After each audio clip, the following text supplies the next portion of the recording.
बिस्मिल्लाहिर्रहमानिर्रहीम अल्लाहुम्मा सल्ली अला सय्यिदिना मुहम्मदिन व आलि मोहम्मद। मैं हूं मन्नान अशरफ और आप देख रहे हैं आपका अपना यूट्यूब फेसबुक चैनल।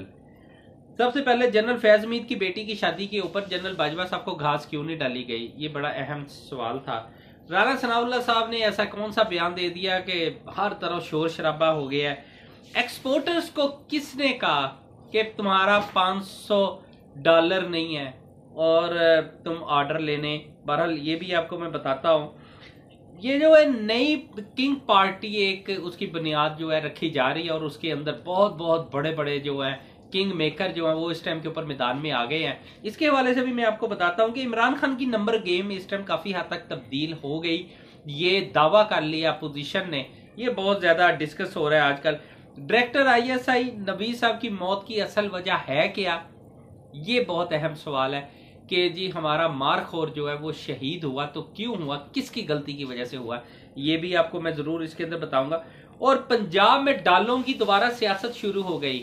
आप ज्यादा टेक्निकल है, आप समझने वाले लोग हैं, आप ज्यादा बेहतर समझ सकेंगे कि डाले की सियासत होती क्या है और ये अचानक डाले आते हैं और वो किधर चले। सबसे पहले तो मैं आपको कि जनरल फैज हमीद साहब की बेटी की जो शादी हुई है पिंडी के अंदर बहुत जबरदस्त तरीके से, अल्लाह ताला तमाम बेटियों को हमेशा खुश खुरम रखे जिनकी भी शादियां होती हैं, और जिनकी शादियां अभी तक नहीं हुई अल्लाह ताला उनकी भी शादियों के सबब पैदा करे और उनके वसाइल पैदा करे ताकि जल्द से जल्द अल्लाह ताला तमाम बेटियों को अपने अपने घरों कोई खुशियां नसीब करे।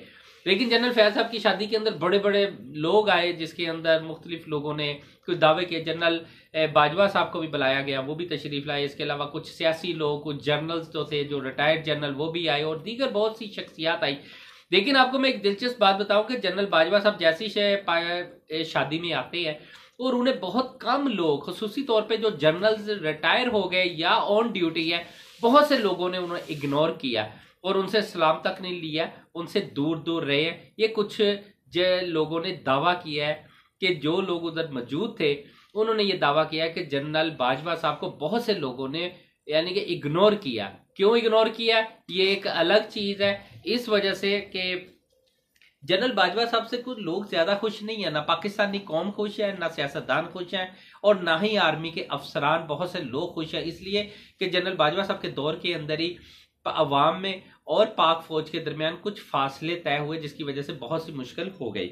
सेकंड नंबर पे एक बात को और बताऊं कि एक्सपोर्ट के अंदर देखिए, एक एक्सपोर्टर बाहर गए हैं और जाके उन्होंने अपना एक ऑर्डर मांगा है एक्सपोर्ट के लिए, लेकिन जो एक्सपोर्ट के ऑर्डर देने के लिए जो पार्टी थी, जो ब्रांड की मालकन थी, उन्होंने ये दावा किया, हमारे एक्सपोर्टर को ये बात बताई कि जी आपके पास $500 की एलसी खोलने के लिए $500 नहीं है कि आप $500 की ही एलसी खोलें और $5 बिलियन का ऑर्डर लेने आप आ गए हैं।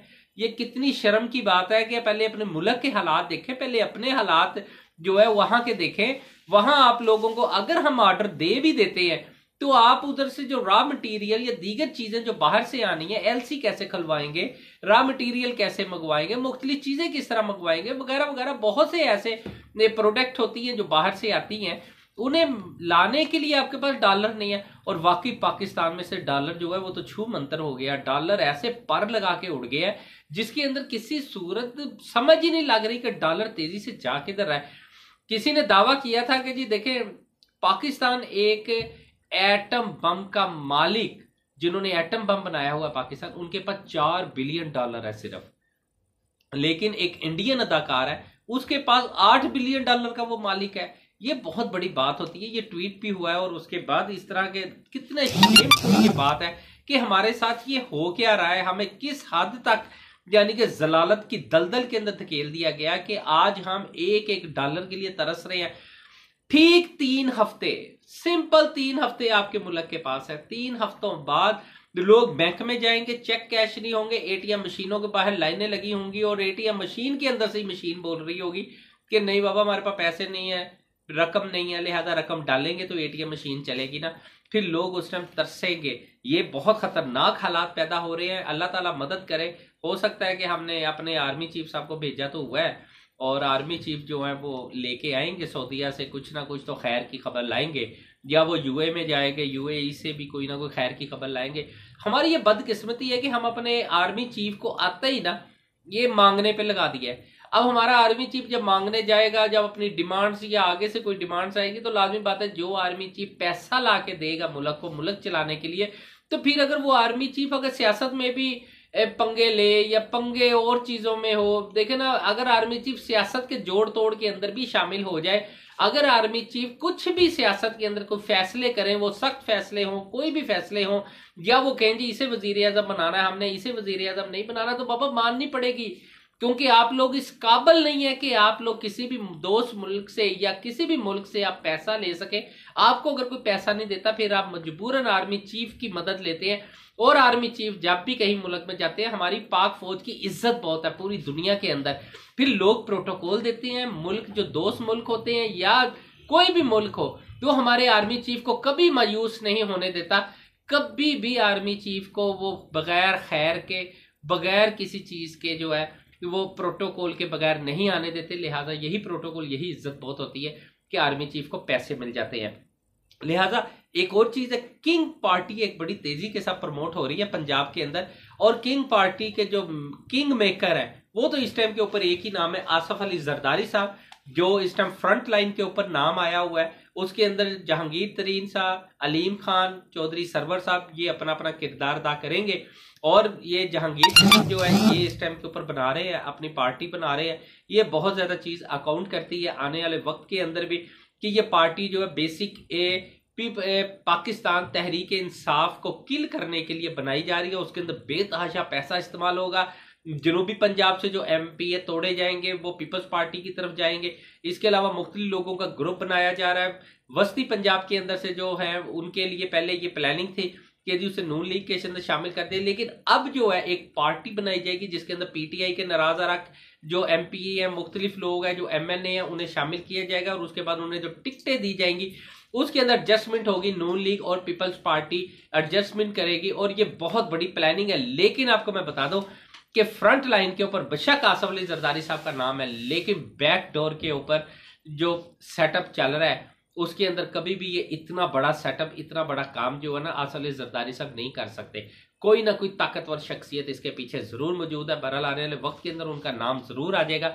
लेकिन इस टाइम मैं आपको बताता चलूं कि जो ताकतवर लोग हैं वो ये खेल जरूर खेल रहे होंगे।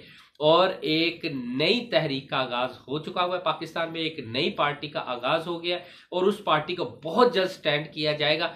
क्या इसमें ताकतवर लोग कामयाब होते हैं कि नहीं? क्योंकि एक बात आपको बता दूं कि एस्टेब्लिशमेंट न्यूट्रल रह ही नहीं सकती, और ना इस टाइम के ऊपर कोई हालात ऐसे हैं कि हमारे जो ताकतवर लोग हैं, एस्टेब्लिशमेंट जो है वो न्यूट्रल रह सके। लिहाजा ये बहुत बड़ी बात है। इस टाइम बड़ी तेजी के साथ चौधरी सरवर साहब की जो ड्यूटी है वो फैसलाबाद में लगाई गई है, और वो उन लोगों को तोड़ेंगे जिन्हें उन्होंने वोट लेके, टिकट लेके दिया हुआ है, जिसके अंदर मेन नाम दो तो MP इस टाइम के ऊपर भी मौजूद है। दोनों ही जो है तकरीबन वजीर, एक वजीर मौजूदा है, एक रह चुके हुए हैं। लिहाजा जिन जिनको भी उन्होंने या इर्द गिर्द के लोगों को जो उन्होंने टिकटें लेके दी हैं, सबसे पहले उन्हें तोड़ेंगे, फिर दीगर लोगों को। क्योंकि इन्होंने दावा कर लिया अपोजिशन ने कि इमरान खान के पास नंबर गेम जो है पूरी नहीं है। लिहाजा अगर वो अदम एतमाद के अंदर आते भी है तो किसी सूरत नंबर गेम पूरी नहीं होगी। ये चीज बड़ी काउंट कर रही है। अच्छा, डायरेक्टर ISI को किसने मरवा दिया? देखिए, डायरेक्टर ISI को मौजूदा एक हरकत ने मरवा दिया। डायरेक्टर ISI को तमगा शुजात जो है वो उसके लिए नामजद कर दिया गया था। उसके लिए एक पूरी उनकी ना एक CV बनाई जाती है। उसके अंदर बताया जाता है कि जी डायरेक्टर जो थे ISI, इन्होंने जो नवीस साहब है, इन्होंने शहीद हो गए हैं, इन्होंने कौन कौन से अच्छे कारनामे सार अंजाम दिए। जब जब भी किसी को कोई तमगा मिलता है, कोई भी सर्टिफिकेट मिलता है, तो उसके लिए उसकी कुछ खूबियां जो है जो होती हैं वो बताई जाती है। लिहाजा उनके भी बताई गई है, और उसके नतीजे के अंदर वही जो पूरी लिस्ट थी वो शो हो गई। दहशतगर्दों को पता चल गया कि हमारे 12 के करीब, 12 से जायद पॉइंट्स जो थे दहशतगर्दी के, उन्हें उन्होंने खत्म किया था, दहशतगर्दों को गिरफ्तार करवाया था, बहुत बड़े बड़े काम किए थे उन्होंने अपनी जिंदगी के अंदर। लेकिन एंड क्या हुआ कि जब वो पूरी रिपोर्ट छप गई तो तब दहशतगर्दों को पता चला कि जी हमारे खिलाफ जो बंदा काम कर रहा था वो तो डायरेक्टर ISI नवीस साहब है, जिन्होंने ये सारा काम किया। और एंड क्या हुआ कि फिर उन्होंने ढूंढ के शहीद कर दिया। ये बहुत बड़ा सानिया पाकिस्तान के अंदर क्योंकि एक मारखोर जो है ना, सारे लोग अपनी अपनी यूनिफॉर्म में फिरते हैं, सारे लोग अपनी इंजॉयमेंट के अंदर फिरते हैं, लेकिन मारखोर पूरे पाकिस्तान में, जो पूरी दुनिया में जहां भी होंगे, वो कभी भी मंजर आम के ऊपर नहीं आते, ख्वाह वो दुनिया से चले जाएं या दुनिया में रहें, लेकिन वो हमेशा गुमनामी की जिंदगी बसर करते हैं। उसी गुमनामी की जिंदगी बसर करने के अंदर ही पूरा पाकिस्तान जो है खुशहाली की नजर हो जाता है, और फिर वो इज्जत से और बातमाद तरीके से और बड़े जबरदस्त तरीके से जीते हैं। लेकिन पाकिस्तानी जब सोते हैं तो यही मारखोर जाग रहे होते हैं, हमारी पाक फौज जाग रही होती है, इसीलिए पाकिस्तानी जो है सोते हैं और सुकून की नींद सोते हैं। ये इन्हीं मारखोर की खूबियां कि आपके मुल्क में, आपके शहर में जहां जहां दहशतगर्दी हो रही होती है, दहशतगर्द रह रहे होते हैं, उन्हें गिरफ्तार करने के लिए बड़े बड़ी मुश्किल हालात से गुजर के उन दहशतगर्दों को गिरफ्तार कराते हैं। लेकिन एक छोटी सी गलती ने सारा बैंड बजा दिया, और उन बेचारे जो हमारे मारखोर है उसकी शहादत की वजह भी यही रिपोर्ट बनी, कि जिसकी वजह से इन्होंने नेट के ऊपर भी रख दी, वैसे भी आ गई, जिसकी वजह से वो बिल्कुल मंजर आम पे आ गए, और जैसे ही मंजर आम के ऊपर आए तो उन्हें दहशतगर्दों ने शहीद कर दिया। लास्ट के अंदर बता दूं कि पंजाब के अंदर डालों की सियासत शुरू हो गई है। अब डालों की सियासत क्या है कि मुन्ना सलाई साहब ने दावा किया कि उनके करीबी दोस्त है अरफान है, उन्हें कोई 2 डाले आए थे और उन्हें पकड़ के ले गए हैं और नामालूम मकाम पे ले गए हैं। FIA से भी पता किया, लेकिन FIA के अंदर भी पता चला है कि जी वो उन्हें FIA ने नहीं पकड़ा, तो फिर कौन पकड़ के ले गया। जिसका मतलब है कि वही मे बी के सब शुरू हो गए, जो अचानक डाले आते हैं, एक नामालूम नंबर आता है और उसके ऊपर से धमकियां भी आती हैं, और फिर हो सकता है कि मुन्ना सलाई को कोई प्रेशर दिया जाना है। मुन्ना सलाई ने भी ये फिर ट्वीट किया और उनका ये कहना था कि आपको समझ क्यों नहीं आती कि हम PDM के साथ नहीं मिल सकते, नहीं जा सकते, नहीं चल सकते। लिहाजा असल बात ये है कि अब जनरल जो है मुन्ना सलाई साहब, उन्होंने जो किया है, क्या उनके ऊपर प्रेशर डालने के लिए उनकी गिरफ्तारी हुई है, उनके करीबी दोस्त की, या किसी और वजह से हुई है। बहरहाल आने वाले वक्त के अंदर ये भी मंजर आम के ऊपर आ जाएगा। जैसे ही जो FIA है, FIA जब ये चीज शो करेगी कि जी अचानक पता चलेगा कि 2, 4, 5, 10 दिन बाद FIA को दे दिया गया, फिर एक मुकदमा होगा और उसके बाद सारा सिलसिला जो है वो सही हो जाएगा। बहरहाल देखते हैं कि आने वाले वक्त के अंदर सियासत किस करवट बैठती है। मजीद अपडेट के साथ इंशाल्लाह मनाना आपके हाजिर होगा।